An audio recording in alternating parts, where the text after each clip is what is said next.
വൃന്ദാവനത്തിൽ ഒരു പുലർച്ചെയായിരുന്നു. പക്ഷികൾ പാടിത്തുടങ്ങി. കാറ്റിൽ മണമുള്ള പൂക്കളുടെ സുഗന്ധം. സ്മോൾ കൃഷ്ണ നദീതീരത്ത് കളിച്ചുകൊണ്ടിരിക്കുമ്പോൾ അവന് ഒരു വിചിത്രമായ പൂവ് കാണപ്പെട്ടു. അത് സാധാരണ പൂവ് പോലെയല്ല.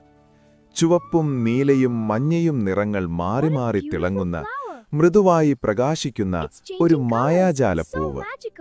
കൃഷ്ണൻ പൂവ് തൊട്ടപ്പോൾ ചുറ്റുമുള്ള വൃക്ഷങ്ങൾ വിറച്ചു. പക്ഷികൾ പേടിച്ചു പറന്നു. നദിയിലെ വെള്ളം അല്പം ചലിച്ചു. അയ്യോ, ഞാൻ എന്തെങ്കിലും തെറ്റായി ചെയ്തോ? കൃഷ്ണൻ കരുതലോടെ ചോദിച്ചു. അപ്പോൾ കാട്ടിലെ ഒരു മാൻ വന്നു. കൃഷ്ണ, ഈ പൂവ് കാടിന്റെ സന്തോഷം കാത്തുസൂക്ഷിക്കുന്നതാണ്. ഇത് അധികം ആളുകൾ തൊടുമ്പോൾ കാട് അസ്വസ്ഥമാകും. കൃഷ്ണന് വിഷമമായി. എനിക്ക് കാടിനെ ദുഃഖിപ്പിക്കാൻ ഇഷ്ടമില്ല. ഞാൻ എന്തു ചെയ്യണം? മായാജാല പൂവ് അപ്പോൾ മൃദുവായി പ്രകാശിച്ചു. ഒരു ചെറു ശബ്ദം കേട്ടതുപോലെ തോന്നി.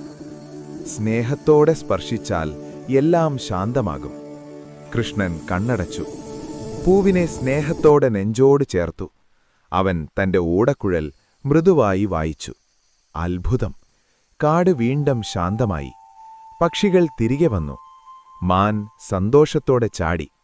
നദി വീണ്ടും മിനുങ്ങിയൊഴുകി. പൂവ് കൃഷ്ണന്റെ കയ്യിൽ നിന്ന് പതുക്കെ താഴെ വീണ് വൃക്ഷത്തിന്റെ ചുവട്ടിൽ വീണ്ടും പൂത്തു. ഇനി അതാരും പറിക്കേണ്ടതില്ലെന്ന് കൃഷ്ണൻ മനസ്സിൽ